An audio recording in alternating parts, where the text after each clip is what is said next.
Can we have everybody please stand up?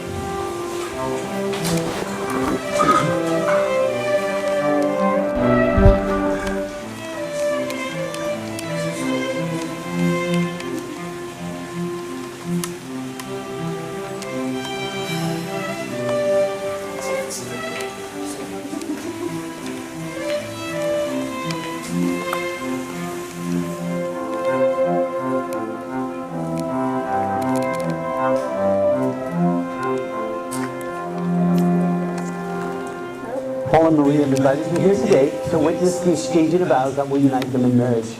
And they bring here today their hopes and their dreams, which they desire to bind together. And when the ceremony is concluded, both Paul and Marie will be husband and wife. Who presents this woman today in marriage? I do.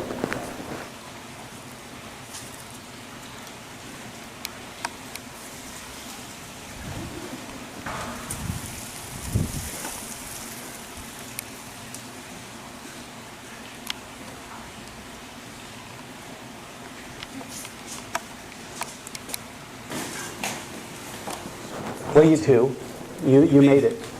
It's a big day. Lots of energy, a lot of planning, a lot of effort really goes into today and making this work. And so I encourage you to relax. I encourage you to try to remember as much of it as you can. You're with lots of family here, so there's a lot of grace here, right, everybody? Mm-hmm. There's more people than that. There's a lot of grace here.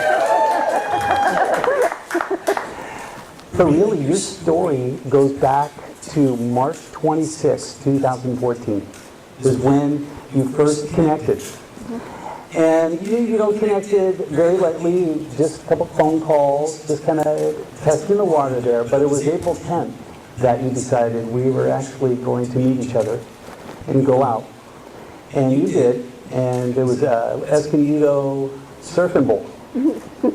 Surfing Bowl was that first time together there, and you really knew that there was something special there. She knew, and it was after the second date that she really felt there was a special connection, and I guess this is where the Venus part kind of came into this, and she really felt like she had sent Paul to you. You felt that she had sent Paul to you there. And really, over the last 3 years, you two have just been growing closer and closer together. And then it was January 21st of this year that you said, would you be my wife? And when you said yes, which is why we're standing here today.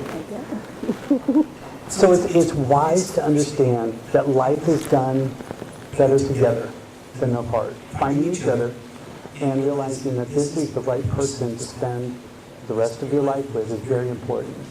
In fact, there's a proverb that actually talks about the power of a team, the power of two. It says that two people are better than one because they help each other succeed.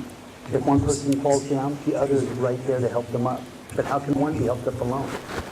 And likewise, when two people are lying close together, they keep each other warm. But how can one be warm alone? And the final part of this proverb is an example from the military. It says that a person that is standing by themselves can be attacked and defeated very easily. But two that are standing back to back can conquer. And so really, Paul, Marie, you come here today to tell each other, I've got your back. From this day forward, you have each other's back. It would be great to wake up every morning and know there's somebody there that is committed to having your back. Now, it's kind of easy to say that today. And Paul, I do have to be honest, Marie looks a lot better. But it's easy to say on a day like today that I've got your back. But there's a little four-letter word that's very important here, and it's this word called love. And I'm going to give you some characteristics about love that I'm sure you've heard before. But you're going to build your marriage on this, so it's worth hearing again. And I'm sure you've heard that love is patient, love is kind, and love is not jealous.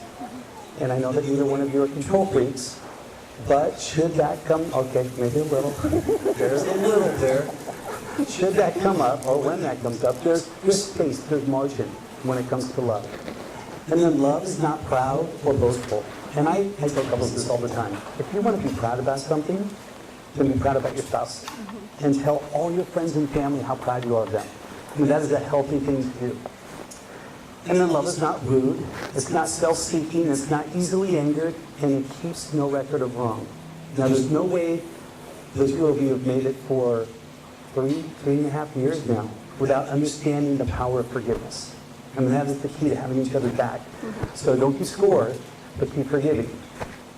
And then love doesn't rejoice in wrong, but it rejoices in right. Now, what does that mean?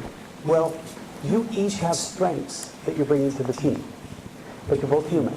And so the weaknesses have kind of leaked in there. In fact, you might even know each other's buttons to push that kind of start those weaknesses. Okay, good, that's awesome. We're going to have to share that with the rest of us. But the point is that you want to complement each other's strengths and not criticize each other's weaknesses. And then finally, love always hopes, it always trusts, it always protects, and it always perseveres. Love finds a way to overcome. Love finds a way to continue. Love finds a way to be persistent. Now, that is not the easy part of love. It's not like the Hollywood, let's fall in love and live happily ever after kind of love. This is like day-to-day, in the trenches kind of love. But the promise of that is this, that if you do that hard work of love, that love never fails. Know that when you put in the hard work, it will not let you down.